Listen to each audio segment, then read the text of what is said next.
Hi guys, ngasi suai wari anau ba maga loina na lakchari. Wari ase yam thina interesting oi ba wari ni. Wari ase loi the phawa mityeng tabiu. Wari ase aikhoi gi mapana macha bu mi oina na bagi damakta kayam tawana hona jai haibase masi gi maramdani. Wari ase na houdingai da wari se gi marakta interesting oi ba ki paukhuma matang chalakke. Aikhoi haukiba matam sing se technology chawkhalak pai matungina miyam loina kauna sale masi miyam se ningsing bagi damaktani aina khoida paukhuma matang chanjarakke paukhuma si gi answer ase comment section da comment tawduna takpirabo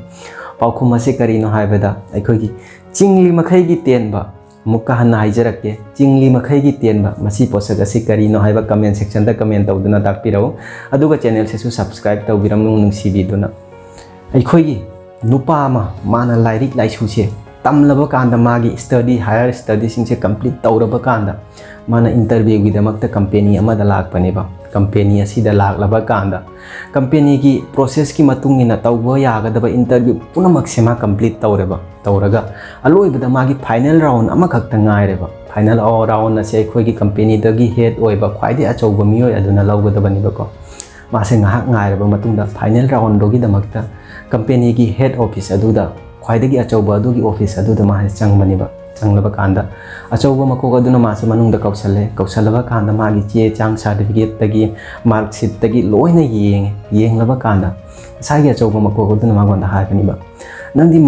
mark ka su yamna wangna phangi adu madugi mathakta su nang chen chongba sana khona bata su yamna phai nang lairik nangi study se matau karamna complete tarokpna nang scholarship lawbra matau karamna scholarship lawraga nang ase complete tawrakpra hangbani ba hangbasi dang asai gi nupa aduna hairakpani ba sir ai higher study gi tamakta ai gi study complete tawbagi damakta ai ngasi scholarship gumba se amatta lawraktri ai gi study se ai gi pabungna hona jabani pabungna loina hona biduna ai ngasi higher study sing se complete tawba ngamakpani ana masi hairaba kana ngasai gi magi achauba makok aduna mangona hangbani ba nangi pabung se kari thabak tawbage haina masi hanglaba kanda ngasai gi nupa aduna mangonda khumbani ba khoi gi pabung di mi gi mayumda phi sui mi gi phi kaya yumda paraga su su da khotna tawi matawa sumna igonda lairik laisu su tamhalakpani ba masi haraba kanda ngasai gi makok aduna magi makhut ado amtang yengjage haibani ba nupa ado gi makhut ado mana tingthuraga makhut ado paina yengbuda magi makhut ase yam thina soft yam thin thot lawi ba ko madu uraba kanda ngasai gi o magi company gi head achaubu makok aduna mangonda haibani ba fare ngasi gi interview se matang asida loisin lasi aduga ai nangonda thabak ama pige hayeng amuk nang interview gi lao hayeng se final round ni adu ai nangonda pidori ba thabak ase masi tawraga lao masi haibani ba masi hairaba kanda ngasai gi nupa aduna haibani hoi sir ai phagani sir na haiba thabak umado ai tawjage haina masi hairaba kanda ngasai gi magi achaubu makok aduna kari haire abada nang ngasi yumda chatpaga nakhoi pabong gi makhutto pairaga magi makhutto isingna chamthoklaga laoina masi hairaba kanda ngasai gi nupa do angakpa ma phangbani ba angakpa ma phanglaga su madi karigino mai thabak ki damakta haibani na angakpa phanglaga su ma tawdabadi yadabani na magi achaubu makok adugi wa taraba kanda mana interview room adudagi thoklaklaga yum yaubaga mapa adugi manakta changlaga mapa adugi makhut pairaga yengbani ba makutto hek paibaga masada nuai thom phawbani ba makutto yenglubada makut aduda kan lawraduna makut aduda ayatpagi ayatpa ngata madu bada nupa do ya nuai treba mathumoise kapning lawreba aduga su amuka su mana mapa adugi makut ado puraga isingna chamthokpada ising aduna taraba kanda mapa aduna isingi chaina khangbado ubada nupa ado mamittagi mapi oro tarakpani ba taraba kanda mana numit ado mapana suwa phi singdo mana loina sugadagi chatpani ba mapa aduna haibani ba sugano ai adum sugaina numit adodi macha aduna mapana haiba yengi de mapa ado phamalaga mana phi myam do loina subani ba suba loiraba kanda phawdoklaga nungalaga masi interview gi laklaba kanda ngasai ki achauba makok aduna haibani ba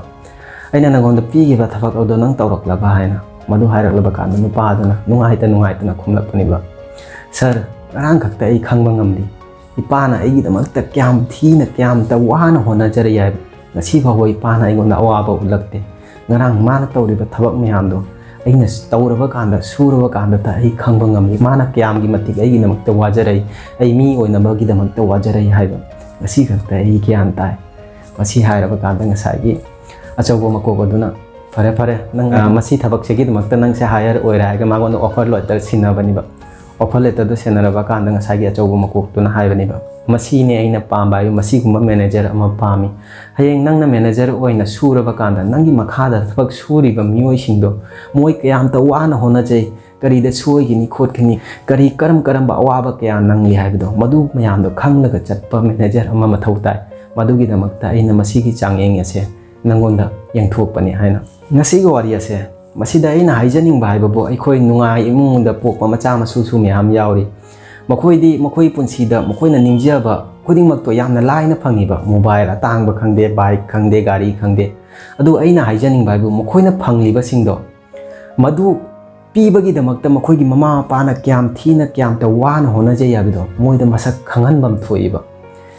पीगदबनी पीरोइदबनते नखोइना अइना Seng हाइजनिंग बाइबु नखोइगी युमदा करिगुम थबक मचा मतंग लैरगसुको मखोइदसु कौरगा ननाक दुम सुहलु मतेंग पांगलुबा अवाबदो मसक खंगलुबा कोन the फेंगगसु कोन फेंगबदुगी मनाकते लेफलगा कोन अमा अनि खतंग ओइसु चामहलुबा yum सेंगबता ओइरे अमातबु ओइरगसु थबक पुंबसे मोइदा अवाबसे मसक खंगनगदबनिबा नोइ पैसा पाइ हाइबदी कोन फेंगबगी चाक थोंबगी मी थम्बा ngamloi haibagi natte thamba ngamgani ngamlagasu maru oiribase awaba masak khanganba maduda khaktada makhoi mi gi respect tawna chatkaniba matam pumda thabaki value khanganiba masina tungda miyana mabu respect tawganiba aduga suma mioi khudingmak ki respect tawduna chatkaniba khoi nungai bai mung khangde laira bai mung khangde aina sieng haibada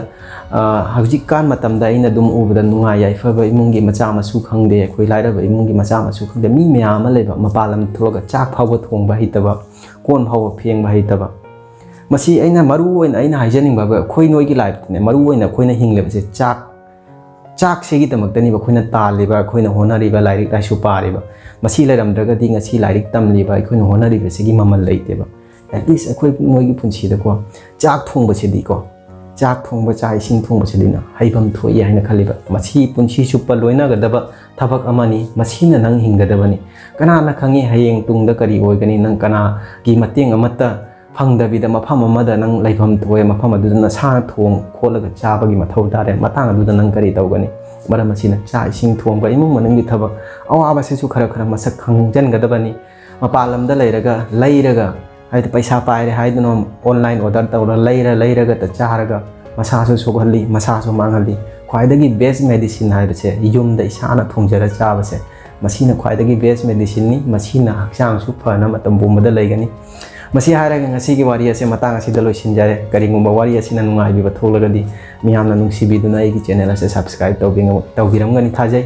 thengna ase mathang gi video da matam do pawgi damakta kainarasi bye bye